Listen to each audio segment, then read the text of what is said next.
of sharing. Durian ASEAN.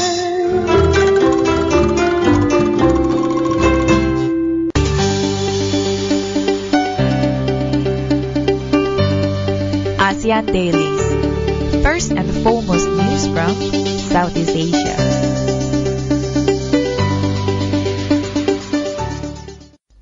Hello and welcome back to DurianASEAN.com, the voice of discovery and sharing. This is Gowri. Hello, this is Grace. And we are at our ASEAN Daily segment, how we kick off the day every day, where we bring you news all over Southeast Asia, also some important local news as well to share with all our listeners. So what do we have as a first news to deliver to our listeners this morning? We have something from China, a pretty optimistic news where Chinese tourists entering Malaysia via Singapore will actually get visa on arrival. To be honest, that sounds pretty complicated because they can't come to Malaysia straight. They need to go via Singapore to get visa. Yes, and our Malaysian Tourism Promotion Board Chairman, Tan Sri Dr. Ng Yen Yen, said that this move will actually help travel trade operators here to take opportunity to make use of this Malaysia's special policy of visa on arrival to attract more Chinese tourists. And this is also very important for us because after what happened with our Malaysian Airlines MH370, we experienced a massive drop in the number of Chinese tourists that we were receiving. So this seems to be somewhat of a crisis management for them to come up with this whole policy. And then this is to make sure that Chinese, they arrived in Singapore, because if they don't come to Malaysia, they will not come to Singapore. So it's a linked tourism transportation, the route that they have created for Chinese tourists to come to Malaysia. And that means the relationship between Singapore and Malaysia needs to be better to be able to, receive more tourists from China.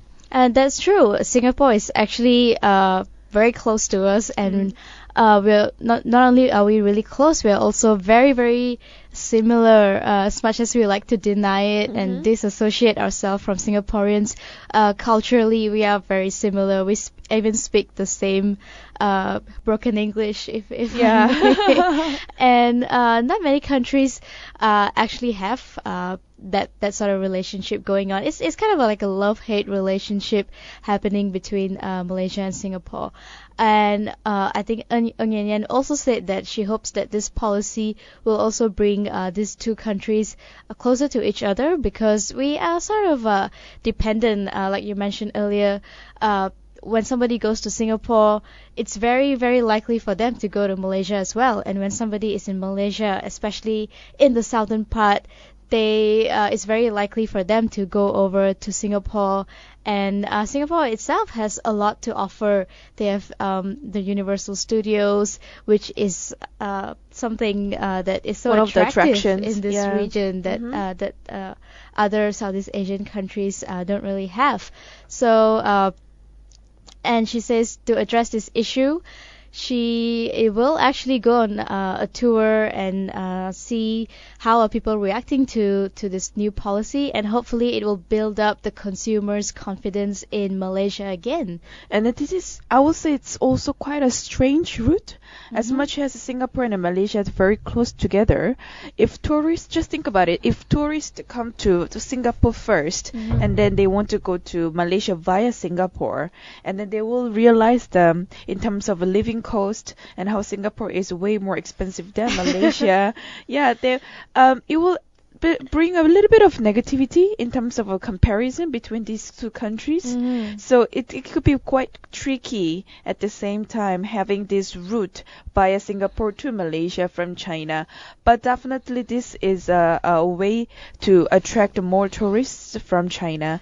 So you're saying that this will actually backfire on Singapore? Not much of a backfire, but it's sort of like people being people and human beings are human beings, they can't ignore that comparison when they arrive to certain countries and then to Malaysia. They'll be like, oh yeah, Singapore was way more expensive than in Malaysia. But hey, Even though Singapore we do has share the same Universal culture. Studios, and Malaysia doesn't. We have Legoland. Yeah, so But if it works in our favor, that can only be a good thing for Malaysia, especially now that we're looking to boost our tourism industry, especially among the Chinese consumers, which is a huge number. Back then, there was a report saying that the Chinese tourists alone, if they come to Malaysia, that's good enough for us to boost our economy because of the number of people that they have and their spending capabilities as well. But yes, like you mentioned before, after the incident that we've had so far, the tourist rate actually from China to Malaysia has dropped almost at 10%. So this is a way that the government is looking at to boost up the tourist system in Malaysia. But then they're actually creating a route from Singapore to Malaysia from China. And another country that might also be experiencing some tourist drop will be Taiwan, of course, after the tragic plane crash that happened on Thursday as the plane actually crashed and the pilot tried to avoid buildings and other heavily populated areas, so he crashed it in the sea instead. He is being hailed as a hero right now because it seems that he actually managed to carefully maneuver the plane in such a way that he didn't really hit anyone. Although there were a lot of buildings in the way, there was a bridge, there were a lot of cars. He managed to avoid all of that and land straight into the water. Well, he tried his best to avoid all those damages that might have happened. However, there are still 12 people missing from this incident, crash on Thursday this week. And based on the flight path, the pilot actually deviated and tried to avoid all those obstacles. And then the pilot apparently made a conscious effort to avoid further and unnecessary damages by ditching into water or river. So it was pretty a thoughtful move by the pilot. That's why he's being quite applauded by the aviation experts. And there have also been some tales of miracle escapes ever since the rescuers went in and tried to see if there are any survivors. And it seems that there was actually a father cuddling his toddler son. These two people got lucky enough to survive together with the mother as well. And they said that they actually switched seats out of a hunch that the plane might actually crash. And apart from that, they also saw some 60 divers going into the water to search for any additional survivors that there may be. And the desperate crew apparently shouted Mayday, Mayday, engine flame out. So that seems to be the cause of the plane crash, which is the burning of the engine. And but there will be more divers to continue the search to find all those victims. And also we hope to hear the more survivor news from this incident, because in Southeast Asia, starting from Malaysia, there have been quite many accidents regarding all this aviation, and then now people have all this phobia towards before they are taking flights, and this is actually worrisome when it comes to traveling throughout the Southeast Asia regions. And that is a good point. We ourselves, of course, is not something to be proud of, and we are not proud of it that we had two plane crashes or sort of tragedies in 1 year itself from our Malaysian Airlines, which used to be one of the best airlines in the world. And towards the end, just before we ended the year, we had another tragedy from AirAsia, and now we have another plane crash in Taiwan, and it seems like it's one after another, and we don't know if it's just the pilot being careless or if it's the planes not being maintained carefully, but definitely it is scaring off a lot of people. I can tell you, I'm scared myself now when I'm flying, even though it's just from Penang to KL.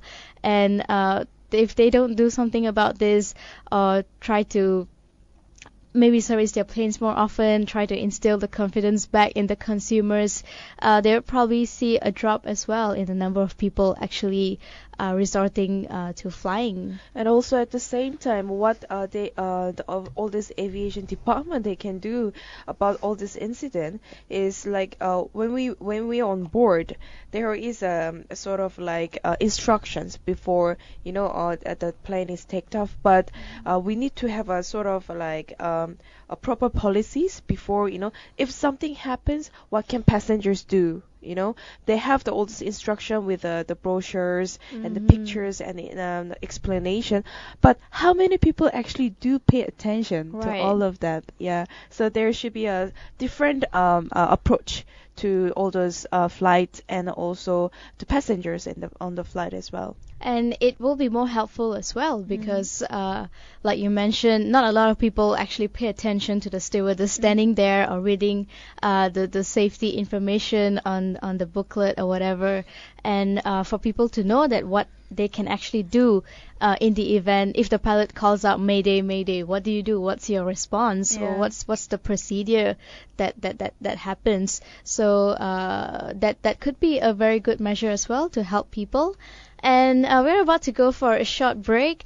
Just before that, a little update on Eric Paulson, who is charged in the Sessions Court yesterday after, of course, allegedly accusing the Malaysian Islamic Development Department of promoting extremism. And he's going to be charged under the Sedition Act 1948, which is a very, very controversial act in Malaysia.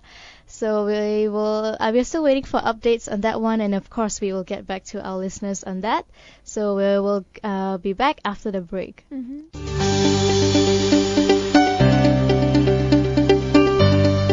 ASEAN Dailies. First and foremost news from Southeast Asia.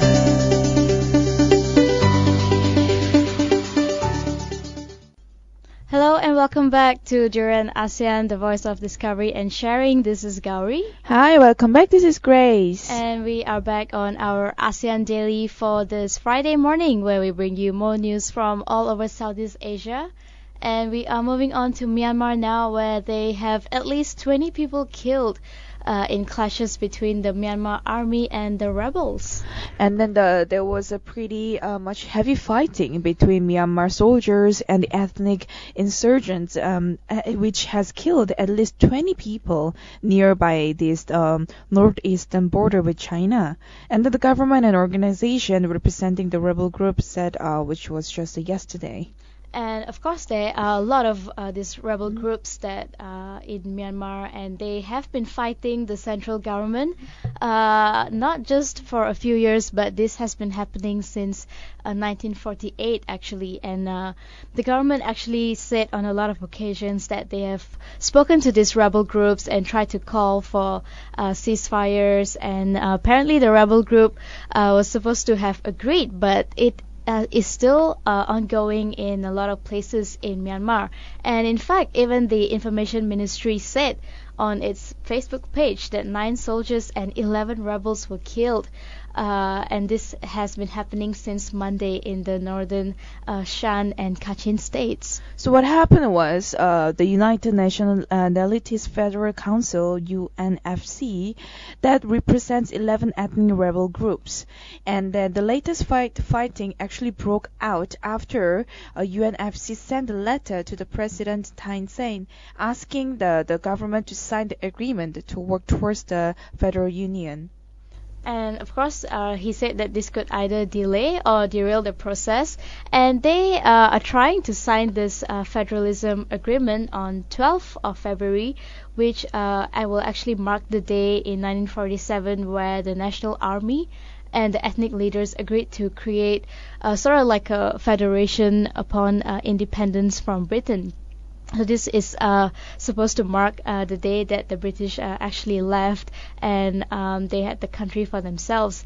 But then all these own rebel groups have their own agendas that they want to carry out. And although most of them have actually agreed to a ceasefire with the government, some of them actually, of course, went on to breach it because they felt that the government is not really doing its job, and they have to step in and impose their own measures to the government. In fact, the Myanmar's government, they were under the militant group and also system for many years, around like nearly 50 years, and then only recently they've opened a lot of platforms to other countries to have all this negotiation and agreements with other countries. However, that's the tension between what's been going on and what just happened. It's still rising, and then that gives a lot of people and also it's actually a worrisome fact to the other nations as well. And for this one, this year is actually a very important year for Myanmar because they are supposed to have their elections later this year, and of course a lot of people are quite skeptical about whether or not they can make it happen because they are trying to reform the whole system in the country, trying to go for a more democratic government. But there are, like we mentioned, a lot of these little rebel groups, and they are still pretty much controlled by the military in the country, and it's very difficult for them to break away from all that and completely reform the whole system and go for a democracy. But so far we are still positive about it. We still hope they have their elections in October, if I'm not mistaken. But at the same time, what's needed here is a peace talk.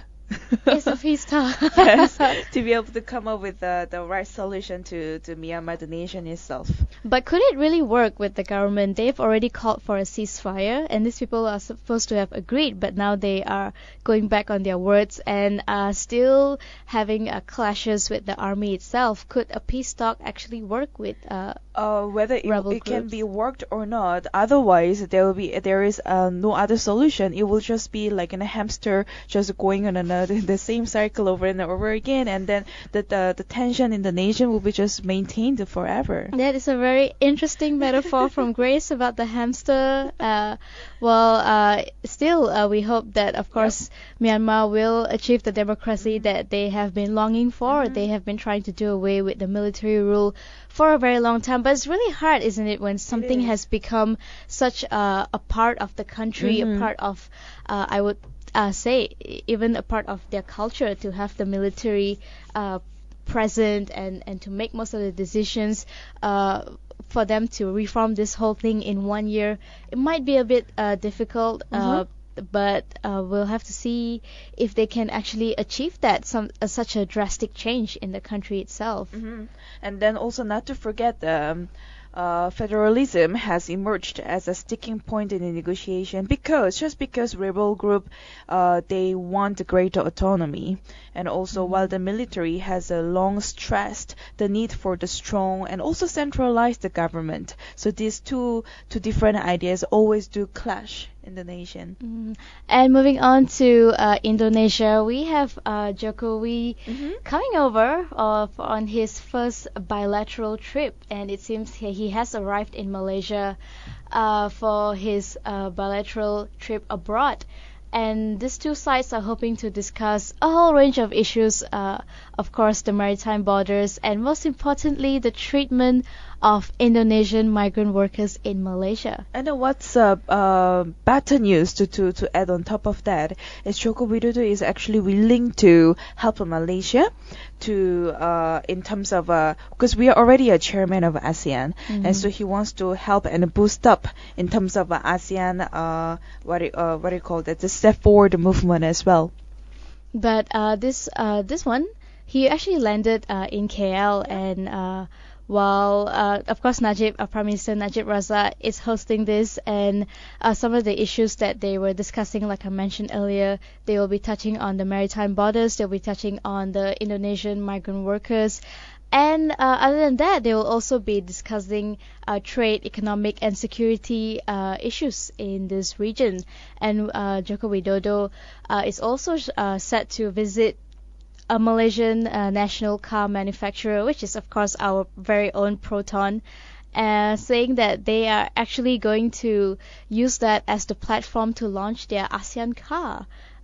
Which which is also another idea, and referring to the 10 nation states, and he seems to be quite optimistic about the regional car market. And I'm very curious president. about ASEAN car, how it will turn out, and then how it look like, and then which country will actually be the first country to manufacture this ASEAN car, because we've been talking about it, and this idea came from our nation, from our prime minister, and then how he is going to execute the plans and to be able to manufacture this so-called ASEAN car on the Proton. I mean, Proton itself is, of course, there has been a lot of critiques, especially in the Malaysian context. People buy Proton because it's cheap, but if you were to look at the quality and its reliability, most people would actually not choose Proton if you took those factors into consideration. And although Proton is struggling, it seems that President Jokowi is still quite positive, because Malaysia at least has its own national car and Indonesia doesn't have any as of now. And he sees it in a way that if Indonesia and Malaysia can work together, they can actually improve the quality in Proton, and they can even rival competition like foreign giants Toyota, Ford, and probably even Honda. And also, just to touch a little bit of the other areas, the reason behind why Joko Widodo visit to Malaysia is to also to look at the other areas, such as the poor treatment of the hundreds of thousands of Indonesian maids working in Malaysia, so they are not treated in the good condition. So it was actually highlighted before he arrived. And in fact, the Indonesia's embassy in KL said that it had formally protested over an advertisement by Malaysian distributor of automatic vacuum cleaners that said users of the product can fire your Indonesian maid now. I'm glad you brought that up, Grace, because that would actually be our next issue about this advertisement that actually came out so bravely and said, fire your Indonesian maid, you don't need them anymore. And this caused a major uproar in Indonesia, Of course. especially of course among the working class and families who actually have people working in Malaysia as maids, as kitchen helpers, or helping with the household chores. And like we were talking earlier, the treatment of these Indonesian domestic workers has already been an issue for a very long time. Yeah. And for this advertisement company to actually come up and say something like this only shows how insensitive they can actually be towards somebody who is not from here, someone who just came here to work here and to make a living. And of course, that is something to be considered for Joko Widodo, because a lot of Indonesian maids are here working here in Malaysia, and also in terms of income, it's actually lower than they're expected. But then in terms of treatment, they are not really treated equally, and also in a good condition, like I mentioned before. So it will be another small issue that could be actually raised by Joko Widodo. So we are going to take another short break. When we come back, we will share more news with our listeners from the ASEAN region on our ASEAN Daily.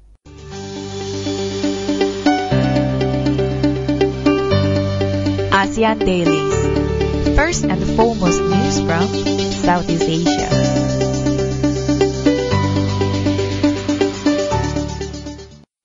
Hello and welcome back to Duran ASEAN, the voice of discovery and sharing. You're with Gowri. And yours with Grace. You forgot your name there. And we are back on our ASEAN Daily, where we bring you news from all over Southeast Asia and sometimes a bit outside of Asia if it's really important, like in this case where we have Christian protesters who clashed with the police in India. And this is another case of a minority group majority thing that's happening in India at the moment. And then surprisingly, when you actually look at India now, there are lots of people who are not Hindus anymore. They have a lot of converts as well. And then there are certain groups who are born in the Christianity family itself. So this kind of conflict will bound to happen and more in the nation. And what happened here was hundreds of Christian protesters clashed with police in India capital as they tried to press demand for better government protection, concerned about the rising intolerance after the serious attacks on churches. Yes, and this march, like you just mentioned, came after 5 churches in the capital reported incidents of arson, vandalism, and burglary. And of course, they feel like they are not safe in the country, although they are citizens of India. They feel like there is no guaranteed security for people who are non-Hindus. But if you look at the statistics here, out of the 6 billion people in India, 1.2 billion people, that's about like 1/5 of the population, are actually they belong to faith other than Hinduism. And also, all they want here is just a proper security and safety, so they can have their own rights to believe what they want to in the nation. However, it looks like still the India has not produced any proper policies or regulations when it comes to religion. So that's one they actually voiced out after the church was actually attacked by certain group. And we have the political rival who are accusing the ruling Hindu nationalist, his name is Bharatiya Janata Party, of exploiting divisions in the run-up to state elections in Delhi. And he even told an election rally that non-Hindus were actually bastards in the country, and that also sparked a huge outrage in India itself. And it seems ever since he said that, that's when this whole religious conversion and minority thing really sparked people to come forward and to voice their discontent to the entire country and to the entire world, maybe, that they exist in the country as non-Hindus and they want their rights as every other citizen. They want to be safe and secure and be respected. And in fact, that something just hit my mind, which is regarding the Valentine's Day. And India almost banned Valentine's Day, but nowadays with the acceptance of different religions in India, now they are celebrating Valentine's Day as if it's their own religion. It was on the festivals. But then when it comes to religion matter, again, there are so many conflicts, not only Christians, but also other religions such as Buddhism and also Hindu and even Muslim in India. There are small minor conflicts happening there. But then this is highlighted because there were several attacks on the churches in India.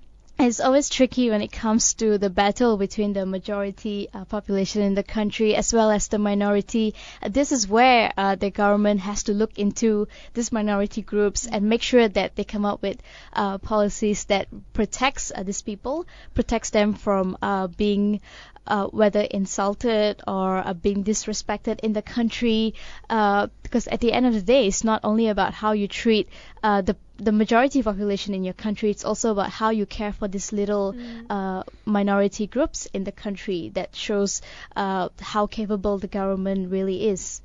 And moving on to Indonesia again, we talked about this a little bit earlier, where Indonesia is actually going to help to ensure Malaysia's success in leading the ASEAN 2015. And of course, this commitment was expressed and also almost confirmed by the president and also the Indonesian ambassador. It will include efforts to bring ASEAN closer to the 625 million people from these 10 member countries. And some of the things that they will be discussing, of course, the most important one is to build the economic relationships between the two countries. But some other things that they are also discussing about is like the keeping a time zone, actually, that there was a proposal that the entire ASEAN region should have just one time zone, and also efforts on how to combat militant groups, especially the ISIS threat that is spreading like wildfire in this region. And apart from that, they also have an anti-terrorism body in Indonesia, which will start working with Malaysia in order to address this ISIS problem that we have. And also, here, I wanted to add one point, but then something else came up, which was Indonesia wasn't really keen on the ASEAN matters. They wanted to focus what the matters internally in the nation. But however, this this proposal or this agreement that they came up with will actually help a lot to our nation, Malaysia, we being the chairman of ASEAN this year, and also definitely in terms of economy as well. It will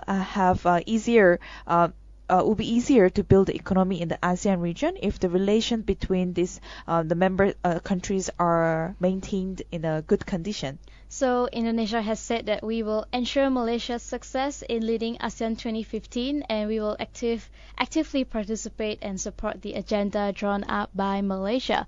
And that will also hopefully work out the relationship between the two countries, and the ASEAN 2015 becomes a success for Malaysia. And yes, go ASEAN. Yes, we'll deliver more news from Southeast Asia and also focus more on the ASEAN matter, and we hope to deliver more positive news regarding this. So that will be all for our ASEAN Daily this morning. Of course, don't forget to follow us on Facebook, on Twitter, on Instagram, and we also have a YouTube channel that you can subscribe to. But before that, you guys need to come to our website first, 3ASEAN.com. So we have almost our contents there that we can share on via social media. And we also will be releasing our own app soon. So stay tuned for that one. For now, we will be signing off, and we'll be back at 9 o'clock for our Anything Can Happen Friday.